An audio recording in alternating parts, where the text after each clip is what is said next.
Tässä on Moreven kylätie tässä. Näin.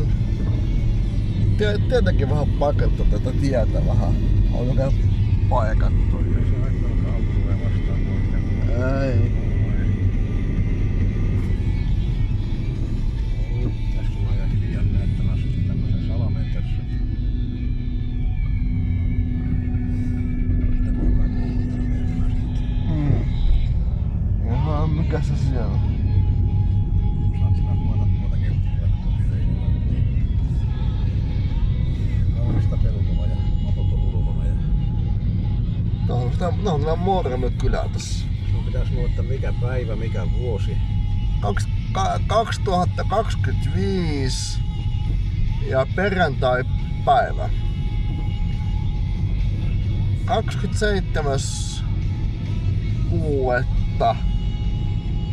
näen tänä Maanikavaarassa. Eiku Mourujärvellä. Mourujärvellä siis ollaan täällä.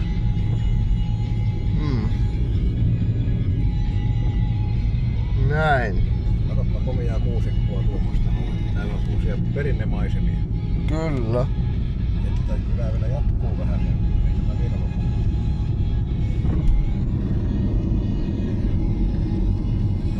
Kyllä.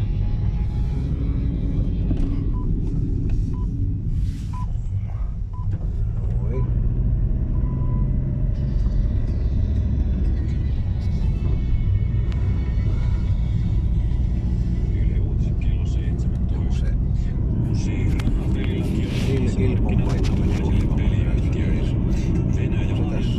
Se on leessä. Ei se tässä. Tässä se vanha Mourujärvi. Rahapeliyhtiöt valmistautuvat Suomen pelimarkkinoiden En tiedä. Se Uuno asuu. odottavat mainonnan lisääntymistä. Vaimo mistä Missä on Timo koti on. Pelaamisen haittoja, mutta vaikutus voi olla No niin joo. Heikki Valto. Uusi laki saadaan voimaan. Suomeen rynnistää iso määrä nettikasinoita, vedonlyöntiyhtiöitä ja pelifirmoja. Televisio ja lehdet pursuavat pelimainoksia, urheilujoukkueet saavat pelifirmoista sponsoreita ja kasinot houkuttelevat asiakkaita. Ainakin jos Ruotsin esimerkki toistuu meilläkin. Uhkapelifirmat haluavat kuluttajien rahat ja... Joo, tässä ollaan Maanikavaaren tiellä. Esimerkiksi media-ala odottaa uudistusta. Kaupallista mediaa edustava Medialiiton puheenjohtaja Pia Kalli. Eikö tää ole se Maanikavaaren tie tässä? Lisenssijärjestelmä tulee voimaan 27. alusta ja että mediaan tulee yksi mainostava toimiala lisää ja se olisi merkittävä piristysruiske kyllä toimialalle. Ukin mökki on täällä päin. Timon mökki on täällä päin.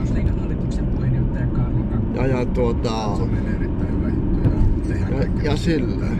Sekä nykyinen kumppani että sitten mahdolliset tulevaisuuden kumppanit. Kännykkä pysyy hyvin tässä. Kuvaa siinä. On eduskuntakäsittelyssä kiireellisyydestään huolimatta myöhässä. Se avaa kilpailu lisääntyy, verotuloja tulee entistä enemmän.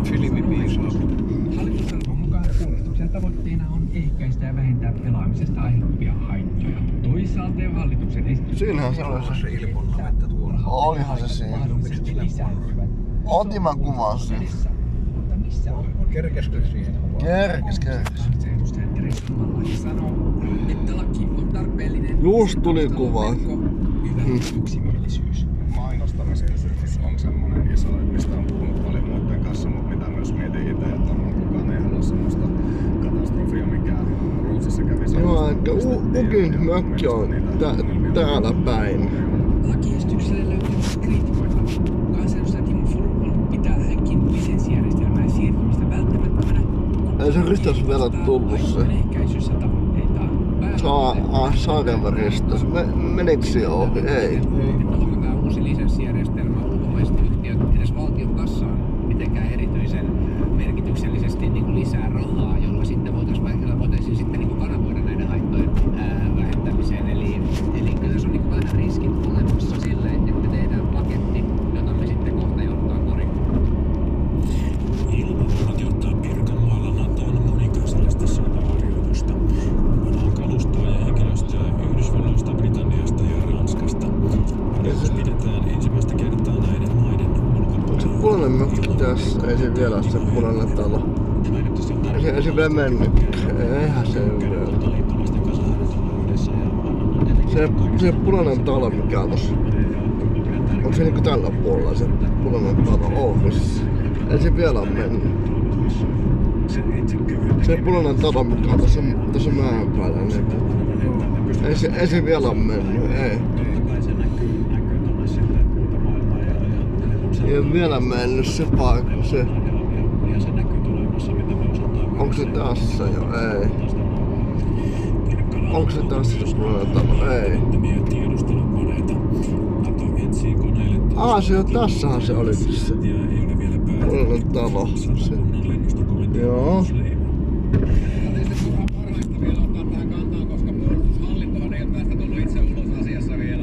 On todella mielenkiintoista ja positiivista, jos tällaisia kiinnostuksia on, mutta tämmöiset asiat tarvii Naton yhteisen... Siinä on se Saarijärven tiehaara. Noin. No ajatuksena tietysti, jos aivan loppuun, nythän me nähdään... 60 kilometriä.